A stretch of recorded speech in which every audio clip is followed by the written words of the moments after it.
The other day, as Vladimir Putin was returning to Moscow from the Kursk region that he just visited, reports emerge of his Mi-17 helicopter being caught in an air defense battle during a major Ukraine drone assault. General Yuri Dashkin's claim, aired on Russia 24, revealed that what may be the most direct targeting of the Russian president to date.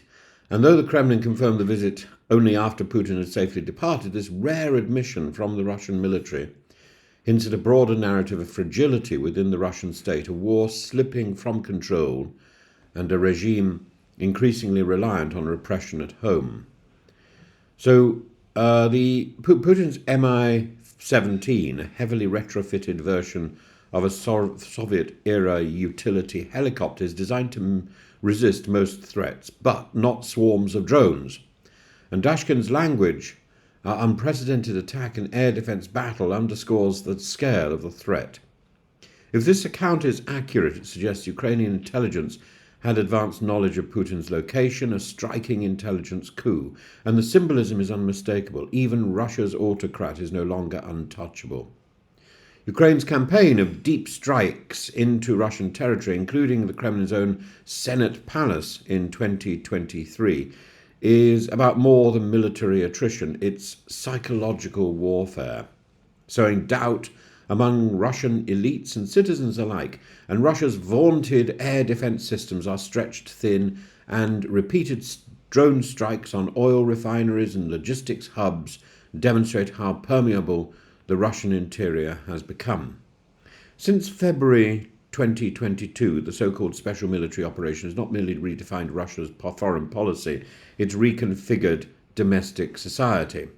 Over 15,000 people have been detained in anti-war protests. Children have been arrested for laying flowers, priests charged for sermons, lawyers beaten in police custody.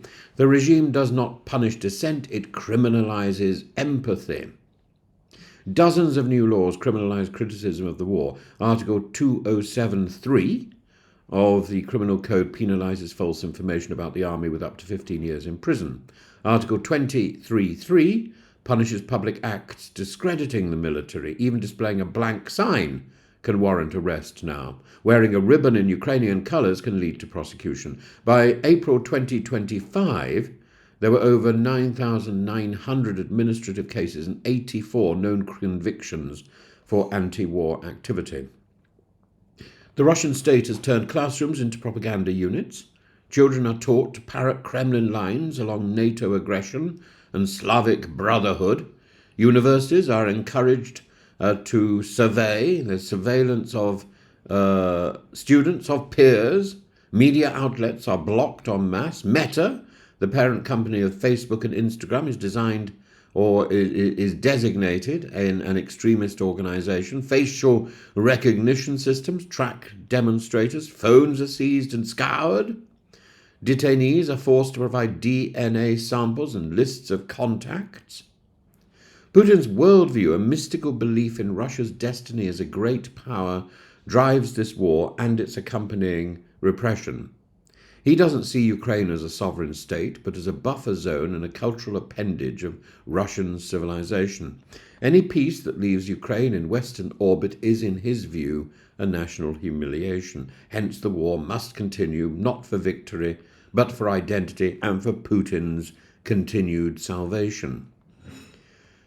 The state projects an image of control, a myth of stability, but the cracks are evident. The cracks are visible. The targeting of Putin's helicopter may have been thwarted, but one day it may not be. The Kremlin's fear is not NATO, nor even the Ukrainian army. It's the Russian people. Rebellion, as history reminds us, festers in silence, then erupts, and one cannot indefinitely imprison a nation's conscience. Putin's helicopter incident is emblematic. The sky is no longer safe, nor is the ground he rules.